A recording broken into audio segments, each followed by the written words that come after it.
Happy Holi to you. बच्चों को प्यार, बड़ों को सम्मान, ऐसे मनाना होली का त्योहार। अपनों को गले लगाना, गैरों से भी करना प्यार, ऐसे मनाना होली का त्योहार। पिचकारी से बरसे सिर्फ प्यार, ऐसे मनाना होली का त्योहार।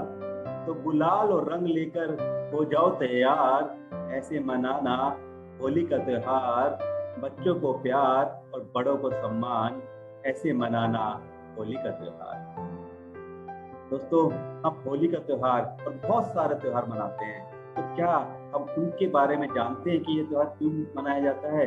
चलिए आज जानते हैं कि होलिका के बारे में, कि हम होलिका दहन क्यों करते हैं, ऐसा क्यों होता है। तो ये कहानी है हिरण्यकश्यप की।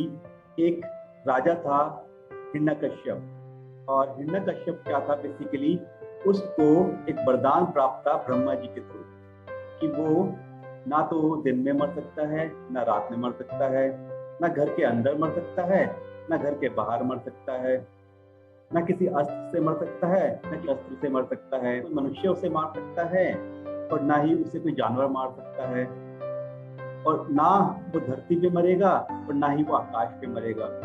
तो सोचिए, उसने ऐसा एक वरदान ब्रह्मा जी से पा लिया था। बाद उसने अपने आप में भगवान मान लिया और वो लोगों पे अत्याचार करने लगा, बहुत क्रूर हो गया था और सबको कहता था तुम मेरी पूजा करो, मैं ही भगवान हूँ। और उनके यहाँ एक बेटा पैदा होता है, उसी हिरण्यकश्यप के यहाँ प्रहलाद का जन्म होता है। और प्रहलाद जो है बहुत ही मासूम बालक था, और प्रहलाद ऐसा बालक था जो कि जिसको भगवान के ऊपर बहुत विश्वास था, और वो विष्णु जी का बहुत बड़ा भक्त था। हिरण्यकश्यप ने बहुत कोशिश की प्रहलाद को मारने की। कभी उसको हाथी के पांव के तलों दबाने की कोशिश की, कभी उसको सांपों के बीच में छोड़ दिया गया, कभी अपने सैनिकों से बोला, लेकिन उसकी सारी कोशिशें विफल हो गई। वो कुछ भी नहीं कर पाया उसको मरवाने के लिए। फिर वो एक योजना बनाता है अपनी बहन के साथ मिलके, जिसका नाम था होलिका। और होलिका को कहता है, बहन हमारा पुत्र ही हमारे कुल का नाशक होगा, और ये भगवान को मानता है और ये कहता है कि भगवान विष्णु ही सब कुछ है, और बल्कि ये मेरी पूजा नहीं करता, ये नहीं जानता कि मैं ही सबसे बड़ा हूँ, विष्णु मेरे सामने क्या है। तो आज यही हमारा कुल घातक होगा, यही हमारे कुल का नाश करेगा, क्या मदद कर सकती हो इसको मारने में?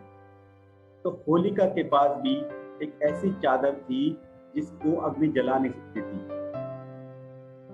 होलिका उस चादर को ओढ़कर उस बच्चे प्रहलाद को लेकर अग्नि में बैठ जाती है, और उसी टाइम बहुत तेज हवा चलती है, और कहा जाता है कि उस हवा चलने की वजह से वो जो चादर है, वो चादर होलिका से उतरकर प्रहलाद के ऊपर आ जाती है, और प्रहलाद बच जाता है, और होलिका का दहन हो जाता है, होलिका वहीं जल के नाश हो जाती है। ऐसी ही एक कहानी थी जो बताई जाती है कि होलिका दहन, और इसीलिए हर जगह ये होलिका दहन किया जाता है, और यही इसको मनाने की मान्यता है। It is celebrated to mark the victory of virtue and goodness over evil. अच्छाई की बुराई के ऊपर जीत की वजह से ये होली मनाया जाता है। होली के त्योहार की इम्पोर्टेंस ये है कि कलर्स जो होते हैं हमारे जीवन का बहुत ही विभिन्न अंग है। अगर हमारे जीवन में कलर्स ना हो तो वो जीवन बेजान हो जाए। और होली जो है रंगों का त्योहार है, और रंगों का त्योहार है, उसी से इस फेस्टिवल को बहुत स्पेशल बना दिया जाता है, क्योंकि हम इस दिन कलर खेलते हैं। और दूसरा रीजन कहा जाता है, इस दिन हम पीस और हैप्पीनेस हर एक की लाइफ में बनाते हैं और अपनी लाइफ को खुशियों से भरते हैं। तीसरा, हमें ये वाइब्रेंट कलर्स के साथ होली मनानी चाहिए, फ्री होके। हमें इससे पराये लोगों को भी अपना बनाने का एक मौका मिलता है।